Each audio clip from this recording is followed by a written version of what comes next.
Welcome to the Conspiracy Archive. I'm your host, Ben Carter. In the quiet town of Newtown, Connecticut, December 14, 2012 started just like any ordinary day. Parents sent their children off to school, trusting that they would return home safe and sound. But as the day unfolded, an unimaginable tragedy struck Sandy Hook Elementary School, casting a shadow on the entire nation. The official narrative tells us that Adam Lanza, a troubled 20-year-old, walked into the school armed with high-powered firearms and senselessly took the lives of 20 innocent children and 6 brave educators before turning the gun on himself. This tragic event sent shockwaves throughout the world, leading to a renewed call for stricter gun control laws and heightened school security measures. But as the dust settled, a different narrative began to take shape. A narrative that proposed an alternate truth, one that suggested the Sandy Hook massacre was not as it appeared to be. This theory, known as the Sandy Hook false flag theory, has its roots in the darkest corners of the internet, where suspicions thrive and conspiracy theories flourish. This theory suggests that the Sandy Hook tragedy was a meticulously orchestrated false flag operation, designed to manipulate public opinion and push forward a political agenda. The term false flag refers to covert operations conducted by governments, corporations, or other organizations which are designed to appear as if they were carried out by other entities. The proponents of the Sandy Hook false flag theory question the official account of the events of that fateful day. They point to inconsistencies in the initial reports, alleged crisis actors, and the rapid demolition of the school as evidence of a larger conspiracy at work. Their belief is that the massacre was engineered by shadowy figures within the government to instigate a nationwide outcry for gun control. The narrative of the Sandy Hook false flag theory is controversial and deeply unsettling. It challenges our understanding of reality, asking us to question the truth we have been presented with. But it is in the exploration of these alternate narratives that we can uncover hidden layers of our shared history and perhaps understand the complexities of our world a little better. As we delve into the intricate web of this theory, it is essential to approach it with an open mind, not to embrace it without question, but to consider its arguments and evidence critically. Only then can we begin to understand the forces that shape our perception of reality, and perhaps discover truths that have been hidden in plain sight. To fully comprehend the Sandy Hook false flag theory, it's critical to understand the backdrop against which it emerged. The theory is a product of a complex interplay of social, political, and cultural factors that have shaped the American society in the 21st century. In the aftermath of the 9/11 attacks, the United States witnessed a significant rise in conspiracy theories, fueled in part by the tension between a public longing for transparency and a government operating increasingly in the shadows. The growing distrust in official narratives was amplified by the advent of the Internet, which allowed for the rapid dissemination of alternate viewpoints and theories. The idea of false flag operations is not new. Historically, these covert operations were used as a tool of warfare, with one party disguising its own actions as those of another to justify retaliation or incite conflict. Over time, the term has been adopted by conspiracy theorists to denote any event they believe has been orchestrated by an organization or government to manipulate public sentiment. In the context of American politics, gun control has long been a contentious issue, with fierce debates often erupting after mass shootings. The Sandy Hook tragedy was no different. The event sparked a nationwide discussion about gun laws, polarizing the nation into two camps. One calling for stricter gun control measures, and the other fiercely defending the Second Amendment rights. Amid this political turmoil, the Sandy Hook false flag theory found fertile ground. It seized upon the deep-seated fears and suspicions of a segment of the population, offering an alternate narrative that aligned with their worldview. What cannot be denied is the profound impact that the theory has had. It has not only shaped the discourse around the Sandy Hook tragedy, but has also influenced how people perceive other significant events. The power of such theories lies in their ability to exploit the uncertainties and fears that exist within society, pushing us to question the reality we are presented with. While the Sandy Hook false flag theory may be unsettling, it is a reflection of the times in which we live. It is a manifestation of the deep-seated skepticism towards authority and the growing need for transparency and truth in an age of information overload. It is these aspects that make the exploration of such theories not just intriguing, but also imperative. In the labyrinth of the Sandy Hook false flag theory, there are two key figures who stand out. The first is Alex Jones, an American far-right radio show host and conspiracy theorist. Known for his inflammatory rhetoric, Jones has been one of the most vocal proponents of the theory. He used his influential platform, InfoWars, to assert that the Sandy Hook massacre was a hoax perpetrated by the government to justify further gun control measures. Jones's statements drew a large audience, many of whom were already predisposed to question the official narrative. His claims were further amplified through social media, where they found a receptive audience among those who felt the mainstream media was biased or untrustworthy. This rapid dissemination of the theory, coupled with the emotional charge of the issue, resulted in a powerful tool of persuasion. Another significant figure is Wolfgang Halbig, a former school administrator and safety advisor. Halbig became a prominent voice in the Sandy Hook conspiracy theory community after he began publicly questioning the official narrative of the event. Citing inconsistencies and anomalies in the official reports and media coverage, Halbig's investigations and public inquiries fueled the theory, adding a layer of purported credibility. A critical event that shaped the Sandy Hook false flag theory was the release of the official reports on the incident. The reports were fraught with redactions and perceived inconsistencies, which theorists took as evidence of a cover-up. The delay in the release of some reports, coupled with the lack of surveillance footage, further fueled suspicions. Adding to the controversy was the response of the mainstream media and tech companies. As the theory gained traction, major platforms like YouTube and Facebook began to crack down on content promoting the Sandy Hook hoax, citing it as harmful misinformation. While these actions were intended to curb the spread of the theory, they inadvertently lent it more credence among believers who saw the crackdown as proof of a concerted effort to suppress the truth. These key figures and events shaped the narrative of the Sandy Hook false flag theory, allowing it to grow beyond a fringe belief into a widespread phenomenon. At its core, the theory draws upon deep-seated fears and suspicions, weaving a narrative that resonates with a populace increasingly wary of the powers that be. Regardless of one's stance on the theory, its rise and enduring presence underscore a profound distrust in official narratives, highlighting the need for transparency and dialogue in a world ever more saturated with information. As we delve deeper into the details, we find certain pieces of evidence that have been particularly compelling to those who subscribe to the Sandy Hook false flag theory. One such piece of evidence is the lack of emergency medical services entering the school premises immediately after the shootings were reported. The official report states that the victims were declared dead within minutes of the authorities' arrival. However, there is no photographic evidence or documented confirmation of any EMS personnel entering the school to verify this. Theorists argue this is unusual, considering the scale of the tragedy and the standard protocol for such incidents. Another point raised is the absence of surveillance footage from the school. Sandy Hook Elementary was equipped with a security camera system, yet no footage from the day of the incident has ever been released.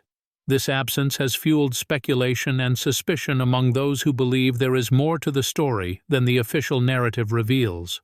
Adding to these suspicions are the anomalies found in the photographs of the parking lot taken on the day of the incident.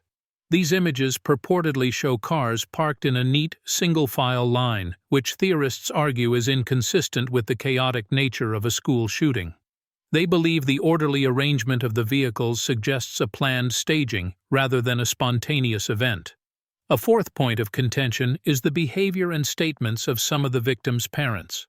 Critics have highlighted instances where parents appeared to be laughing or smiling during interviews shortly after the incident, behavior deemed inappropriate considering the circumstances.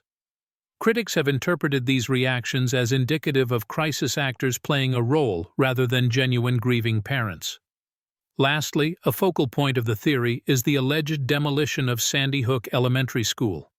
The building was razed less than a year after the incident, and a new school was built on the same site. Critics of the official account have suggested that this was done to eliminate any potential evidence that could contradict the official narrative. These pieces of evidence, along with the anomalies in the official reports, have been the backbone of the Sandy Hook false flag theory.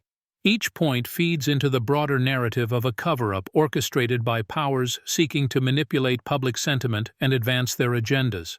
The power of these points lies not just in their individual weight, but in the collective story they create. As we delve deeper into the conspiracy, we discover a narrative tapestry woven with threads of suspicion, distrust, and the seemingly inexplicable. And it's this tapestry that continues to compel and captivate those drawn into the world of the Sandy Hook false flag theory. In analyzing the evidence surrounding the Sandy Hook false flag theory, it's essential to approach each point with a discerning eye. The discrepancies in the official reports, the absence of surveillance footage, the orderly arrangement of vehicles in the parking lot, the behavior of the victim's parents, and the demolition of Sandy Hook Elementary School. Each of these elements has been scrutinized and dissected by those who subscribe to the theory. One major strength of the theory lies in its ability to point out incongruities and anomalies within the official narrative.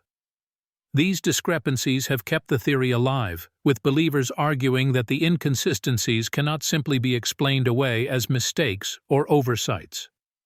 The absence of surveillance footage from a school equipped with state-of-the-art security systems, for example, raises questions that are difficult to dismiss. Similarly, the photographs of the neatly arranged vehicles contribute to the theory's strength. Those who subscribe to the theory argue that the orderly lineup of cars is incompatible with the chaos that would ensue during a real shooting. This, they suggest, hints at a staged event. However, the theory is not without its weaknesses. One notable flaw lies in the interpretation of victims' parents' behavior. Grief manifests in myriad ways, and it's not uncommon for individuals to exhibit seemingly inappropriate emotions during times of extreme stress or shock. While the theory interprets laughter or smiles as signs of deception, it could also be a coping mechanism or a reaction to an unimaginable tragedy. Another weakness of the theory is the demolition of Sandy Hook Elementary School. Theorists argue that this was a move to eliminate potential evidence. However, it's also plausible that the demolition was an act of respect for the victims and their families, a way to erase a painful reminder of the horrific event. In the realm of conspiracy theories, the Sandy Hook false flag theory stands as a testament to the power of doubt and the human inclination toward suspicion. Each piece of evidence, each anomaly and discrepancy lends itself to the narrative of a cover-up. Yet it also exposes the theory's potential flaws, inviting further scrutiny and questioning. As with any theory, the strength of the evidence lies in the eye of the beholder, leaving room for interpretation and debate. Amid the ongoing debate, a considerable number of critics have emerged, challenging the Sandy Hook false flag theory. Their efforts are centered around debunking the alleged inconsistencies and anomalies within the official narrative. These critics, often professional investigators, journalists, and researchers, argue that the theories are based on misinformation, misinterpretation, or outright fabrication. Firstly, they address the claim about the absence of surveillance footage. They argue that the lack of public release doesn't necessarily indicate a cover-up. Law enforcement often doesn't release sensitive footage to protect the privacy of victims and their families, or to avoid revealing crucial investigative techniques. They also point out that surveillance footage would be unlikely to change the minds of those who are already convinced of a conspiracy, as they could simply assert it was fabricated or altered. Regarding the orderly lineup of cars, critics contend that it's a misinterpretation of the situation. They point out that first responders follow strict protocols during emergencies. This includes parking in designated areas to keep roads clear for incoming emergency vehicles, which could explain the seemingly neat arrangement. Furthermore, critics challenge the interpretation of the victim's parents' behavior. They emphasize that grief is a deeply personal and complex emotion that manifests differently in everyone. They argue that it is misguided and disrespectful to judge the authenticity of someone's grief based on a few moments captured on camera. As for the demolition of Sandy Hook Elementary School, critics contend that it was a necessary step for the community to heal.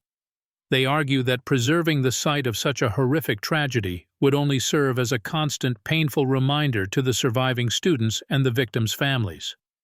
While the Sandy Hook false flag theory continues to garner attention, critics stress the importance of discerning fact from speculation. The anomalies and discrepancies highlighted by the theory are seen by these critics as tragic coincidences rather than evidence of a grand conspiracy. They argue that such theories, while fascinating to some, can cause real harm by perpetuating misinformation and disrespecting the memory of those who lost their lives. It's a reminder that in the realm of conspiracy theories, the line between skepticism and disrespect can often blur, and the quest for truth should always be guided by empathy and respect for those affected. The Sandy Hook false flag theory has had far-reaching societal and cultural impacts, shaping discourse and influencing public perception on issues ranging from gun control to misinformation in the digital age. The theory's persistence underscores the ongoing struggle for truth in a world increasingly dominated by online platforms where misinformation can spread with alarming speed and reach. One significant outcome of the Sandy Hook conspiracy theory has been its influence on the national conversation about gun control. Proponents of the theory often argue that the alleged false flag operation was designed to justify stricter gun control laws. This belief has fueled a deeply polarized debate, with advocates on both sides using the tragedy and its associated conspiracy theories to advance their respective agendas. The theory has also heightened concerns about the spread of misinformation and conspiracy theories, especially on social media platforms. In the aftermath of the tragedy, numerous websites and online forums dedicated to the Sandy Hook false flag theory sprouted, disseminating the conspiracy and feeding into a broader pattern of misinformation. This has sparked widespread debate about the role of technology companies in moderating content, the limits of free speech, and the measures needed to combat the spread of fake news and conspiracy theories. The impact of the Sandy Hook false flag theory is not confined to the realms of politics or digital discourse. It has had devastating personal consequences as well. The families of the victims have been subjected to harassment, threats, and public denigration by those who believe in the conspiracy. This has led to legal battles, with some families taking action against those spreading the theory, arguing that it constitutes harmful and defamatory speech. Beyond these tangible impacts, the Sandy Hook false flag theory has contributed to a broader cultural shift. It has played a part in normalizing conspiracy theories and fostering a climate of distrust towards institutions, from the mainstream media to government agencies. It has also underscored the power of narratives, however unfounded, to shape public opinion and influence policy debates. The Sandy Hook false flag theory is, therefore, more than a fringe belief. It is a microcosm of broader societal trends and challenges, a lens through which we can examine the complexities of truth, trust, and misinformation in the digital age. As such, it continues to hold relevance, serving as a stark reminder of the power of narrative and the perils of misinformation. In the world of media, the Sandy Hook false flag theory has been portrayed in a range of ways, each reflective of larger narratives and societal trends. Mainstream media outlets have largely reported the theory as a dangerous example of misinformation, highlighting the harm it has caused to the victims' families and the broader societal implications of unfettered conspiracy theories. They have used the theory as a case study in the dangers of fake news and the need for accountability in the digital information age. However, in the fringe corners of the internet, the theory has been portrayed differently. Here, it is often framed as a suppressed truth, a narrative hidden by powerful forces in order to advance their own agendas. This portrayal feeds into a pervasive distrust of mainstream narratives and institutions, a sentiment that has been amplified in the era of digital media. The dichotomy in these portrayals underscores the fragmentation of media and the increasing polarization of narratives. It sheds light on the echo chambers that develop on both sides, with each viewing the other as misguided or even malicious. It also highlights the role of media in shaping public opinion and narrative, a role that has become increasingly complex in the digital age. This fragmentation has been further exacerbated by the rise of social media platforms, where information is shared and consumed at an unprecedented speed and scale. Here, the Sandy Hook false flag theory has found fertile ground, spread by individuals who either truly believe in the conspiracy or simply seek to sow discord and mistrust. The immediacy and anonymity provided by these platforms have made them ideal conduits for the spread of such theories, complicating efforts to moderate content and combat misinformation. The Sandy Hook false flag theory thus serves as a stark illustration of the challenges posed by the digital information age. It highlights the ease with which misinformation can be spread and consumed, the difficulties in moderating digital content, and the profound impacts of these dynamics on societal trust and cohesion. In the midst of these challenges, the theory also underscores the enduring power of narratives. Even in the face of overwhelming evidence to the contrary, the Sandy Hook false flag theory continues to resonate with some, demonstrating the power of belief and the human propensity for story-making. It is a reminder that narratives, however unfounded, can shape realities, influence public discourse, and have lasting impacts on the lives of individuals and communities. In the labyrinthine expanse of the Sandy Hook false flag theory, one particular angle draws attention for its audacity and the meticulous detail with which it is constructed. This speculative theory posits the involvement of crisis actors, individuals allegedly hired to stage the incident. This theory is not only linked to Sandy Hook, but has been used to explain various other tragedies, suggesting a covert network of actors and organizers mobilized to simulate these events. The crisis actor theory, while wild and largely dismissed by mainstream perspectives, has a hypnotic allure for believers, providing a tangible human element to the alleged conspiracy. The theory introduces a cast of characters, each with a role in the supposed performance, heightening the narrative drama and offering a semblance of order to the chaotic reality of such tragic events. One of the most contentious supposed characters in this scenario is the alleged Sandy Hook shooter himself, Adam Lanza. Some theorists propose that Lanza was not a troubled young man, but an actor in an elaborate plot. They suggest that his reported history of mental health issues was fabricated to add depth to his character and give credence to the official narrative. This theory further extends to the victims' families. It argues that the grief-stricken parents seen on television were actors, their sorrow part of a performance designed to manipulate public emotion. It is a theory that, while deeply unsettling, has found traction among those suspicious of the official narrative, underscoring the power of skepticism and suspicion in fueling such controversial perspectives. The crisis actor theory is a testament to the lengths to which some will go to question mainstream narratives, often invoking intricate and elaborate scenarios to explain away what others accept as truth. It is a stark example of the human tendency to search for patterns and make sense of the inexplicable, even when this leads to the creation of complex and unsettling alternative realities.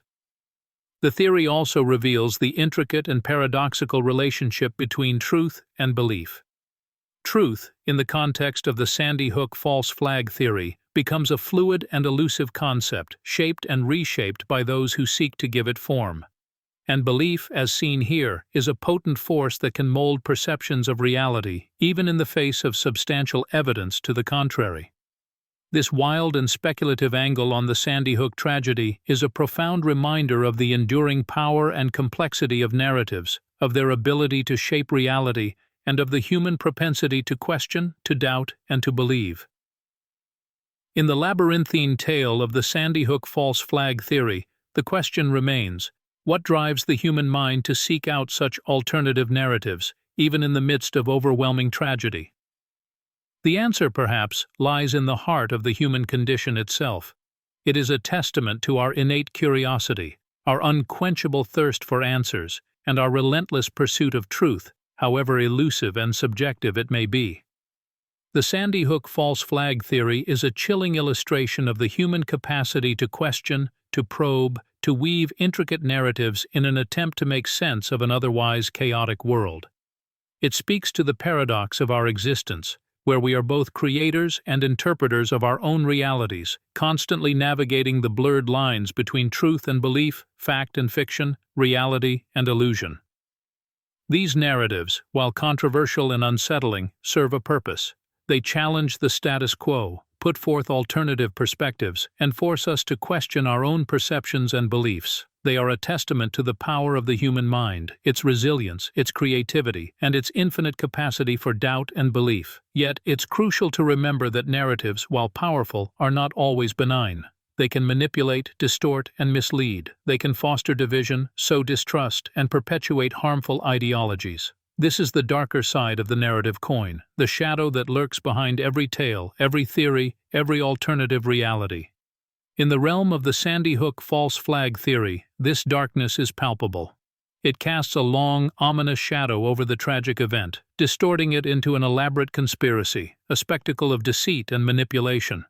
It's a chilling reminder of the destructive potential of narratives when they are detached from empathy, from compassion, from the fundamental human values that bind us all. As we delve into the depths of such theories, we must tread with caution, mindful of the power that narratives wield and the responsibility that comes with it. We must learn to navigate the intricate maze of truth and belief, challenging our perceptions, questioning our assumptions, and continually seeking out the elusive truth that lies at the heart of our existence. In the end, the Sandy Hook false flag theory is more than a tale of conspiracy and deception. It's a reflection of our collective psyche, a mirror held up to the complexities of the human condition, and a stark reminder of the power and peril of narratives in shaping our reality. Thanks for listening. This has been the Conspiracy Archive. If you enjoyed today's episode, be sure to follow us wherever you listen to podcasts. And if you'd like to support the show, subscribe to the Forbidden Knowledge Network on Patreon. Subscribe now.